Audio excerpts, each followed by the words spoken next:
So I got some requests from some of my followers on YouTube asking how they can get loops opened up in their DAWs like Logic Pro, FL Studio, Cubase and the likes, okay? So I just thought to make a very simple video to show you how you can get this done. For the sake of this class, I'm going to use Logic Pro, but mind you, the process is usually almost the same throughout all DAWs. It's just for you to understand the particular DAW you're using, and the process is just kind of the same. Okay, so I'm going to use Logic Pro to show you how to do this, and then I'm also going to show you some softwares on the phone that you can also use to do this for some of you that don't have systems. All right, so you might not always play from the system. You can also play through the phone. I'm also going to show you some apps that you can use to replicate these same processes in your phone. Okay, just for some of you that don't have system and you want to use your phone to properly set your loops to tempo, change tempo while the music is going on and all that, there are some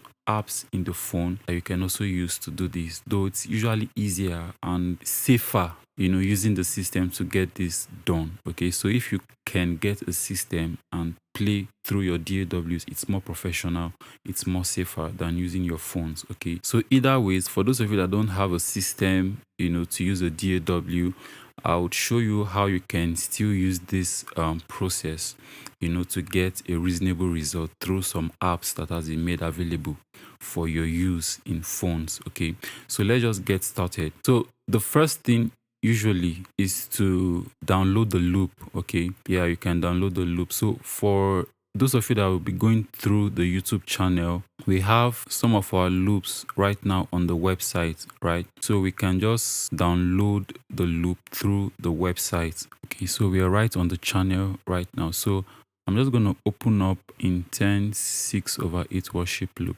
So we are right on the download page. So I'll just click on download, and the loop starts to download, right? So we'll just give it a second to get downloaded. Now we have the loop successfully downloaded, right? So let's exit our browser. So the next thing we want to do is to open up our DAW, and here we are. When you open up your DAW, there are a few things you just want to do. So the first thing we want to do is to drag the loop into the DAW. All right. So we have the loop in our DAW now. Now, remember that this is a 6/8 worship loop. Now, this is Logic Pro, and here it's our control bar. Every DAW has its control bar, right? Where you find the time signature of the music. You can find the tempo of the music and other options, right? So here, right now, we have 4/4 set as the time signature of the music, which of course want to change to 6/8 because that's the time signature of what we uploaded. Okay, so want to change that to 6/8 as the first thing. After dragging it, want to change the time signature to the time signature of the music that we dragged in. So let's just quickly listen to this.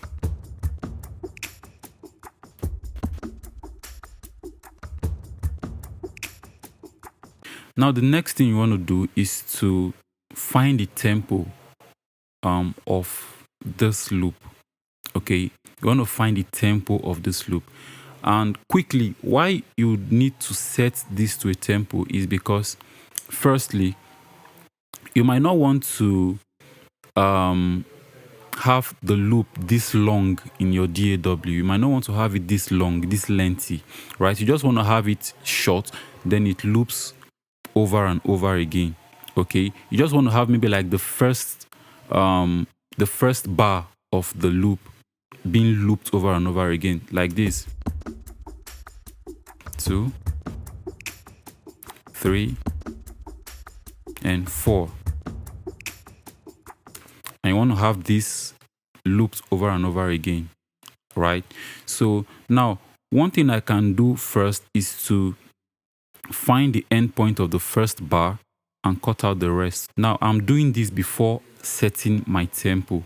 For Logic Pro users, this is just how I go about my process. Okay, so I just want to loop that particular this particular one and see if it loops consistently without any glitch and on time, then I was correct about my cut spot, right? So let's just loop this and see if it loops in time without any problem, then we're correct. So let's listen.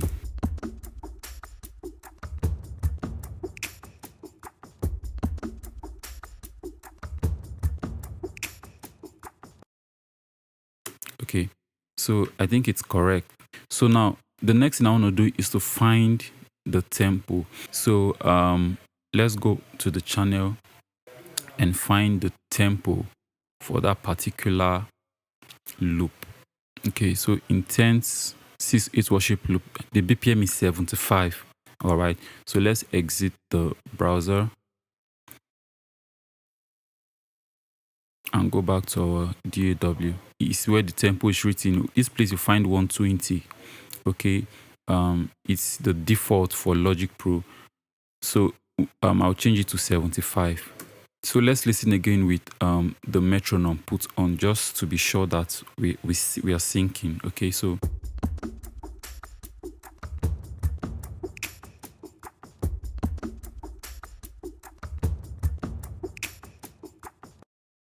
all right, so we're actually syncing. All right, so and basically that's it. That's how to go about this. Okay, so the issue so many of us have with the loops that is being uploaded, or with the length of the loop that is being uploaded, is that loop might not be long enough for your session. Okay, so that's why you want to have a portion of it being looped over and over again, and just to play and stop wherever you want to stop, but it doesn't end before time. Okay, so that's why it's very important to use a DAW or use an app that can loop, the loop over and over again for as long as you're in your session.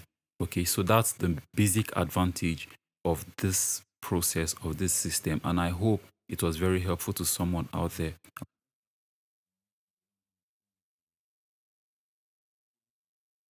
So watch out for the next video where I'm going to show you some phone applications that you can use to replicate this same process.